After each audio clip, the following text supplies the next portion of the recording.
Assalamualaikum warahmatullahi wabarakatuh.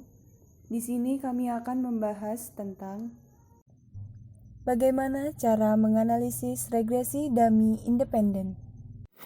Apa sih variabel dummy itu?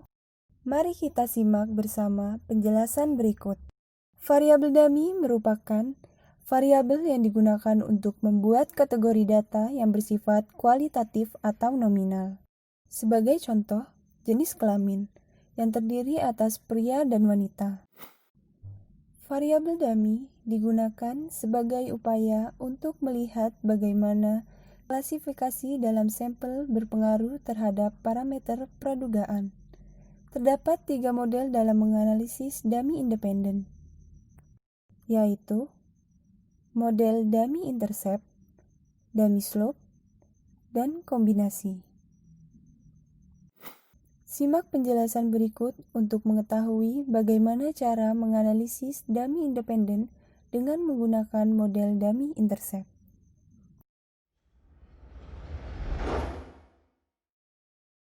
Jadi, di sini kita mulai membahas tentang kasus yang menggunakan uji regresi linear berganda.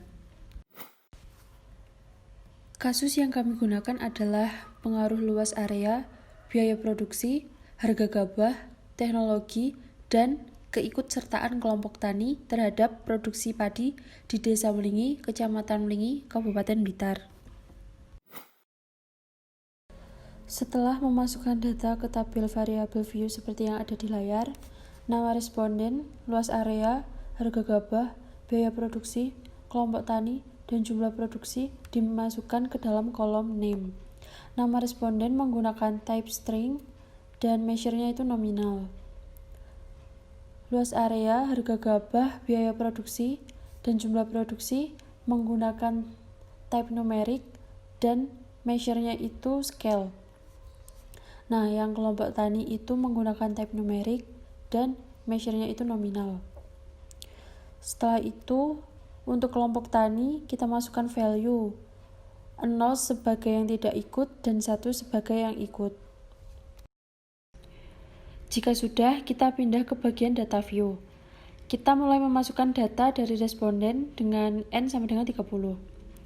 Kita masukkan nama responden, luas area, harga gabah, biaya produksi, kelompok tani, dan jumlah produksi sesuai dengan yang ada di monitor. Jika datanya sudah diinputkan semua, kita mulai menganalisanya. Kita pilih Analyze, kemudian ada regresi, kemudian kita klik linear. Setelah itu akan muncul kolom seperti ini. Kemudian pilih jumlah produksi dan dipindahkan ke kolom dependent. Yang lainnya seperti luas area sampai kelompok tani itu dipindah ke independent, kemudian diklik OK. Lalu kita buka output dan kita mulai menginterpretasikan data yang ada. Saya akan menjelaskan analisis dummy intercept. Yang tabel ke-1 adalah uji adjusted R-square yang bisa dilihat di tabel tersebut. Nilai adjusted R-square merupakan koefisien determinasi atau KD yang menunjukkan seberapa bagus model regresi yang dibentuk oleh interaksi variabel bebas dan variabel terikat. Nilai yang diperoleh adalah 65,4% yang ditafsirkan bahwa variabel bebas, luas area, biaya produksi, dan harga gabah, serta pengaruh petani yang mengikuti kelompok tani dan tidak mengikuti kelompok tani memiliki pengaruh kontribusi sebesar 65,4% terhadap variabel produksi gabah, dan 11% lainnya dipengaruhi oleh faktor-faktor lain di luar model. Sedangkan standard error of the estimation merupakan kesalahan standar dari penafsiran bernilai 1120,6,99. Yang kedua adalah uji F. Pada tabel 3 ini digunakan untuk menentukan taraf signifikansi atau linearitas dari regresi. Kriterianya dapat ditentukan berdasarkan uji F atau uji nilai signifikan atau SIG. Cara yang paling mudah dengan uji SIK yaitu ketentuan jika nilai SIK kurang dari 0,05, maka model regresi adalah diterima. Dan jika nilai SIK lebih dari 0,05, maka model regresi adalah ditolak. Berdasarkan tabel 3, diperoleh nilai SIK sama dengan 0,000, yang berarti lebih kecil dari kriteria signifikan atau 0,05. Dengan demikian, model persamaan regresi berdasarkan data penelitian tersebut adalah diterima.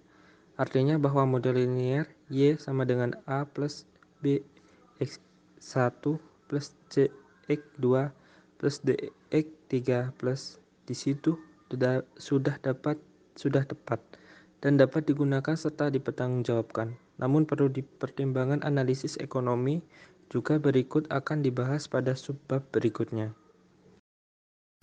Kemudian adalah uji T, dummy intercept, yaitu pada tabel koefisien, yang menginformasikan model persamaan regresi yang diperoleh dengan koefisien konstanta dan koefisien variabel yang di kolom unstandardized coefficient.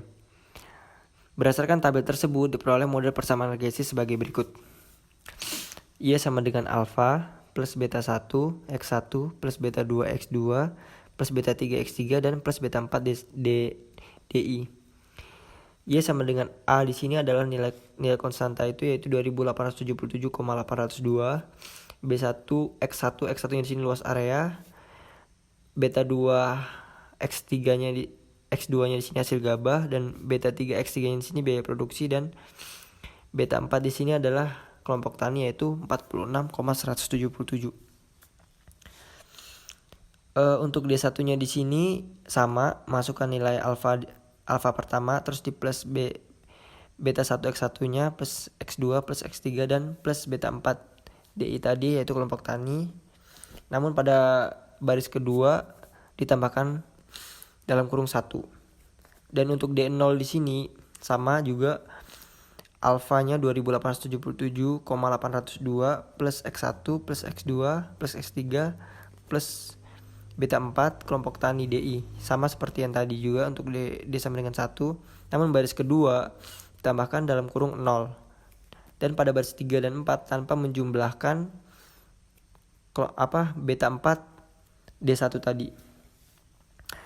Jadi pada hasil tersebut dapat disimpulkan bahwa keikutsertaan petani dalam mengikuti kelompok tani terhadap produksi padi D1 dapat menghasilkan produksi hingga 2.923,979 kuintal, sedangkan tidak mengikuti hanya mendapatkan 46,177 kuintal.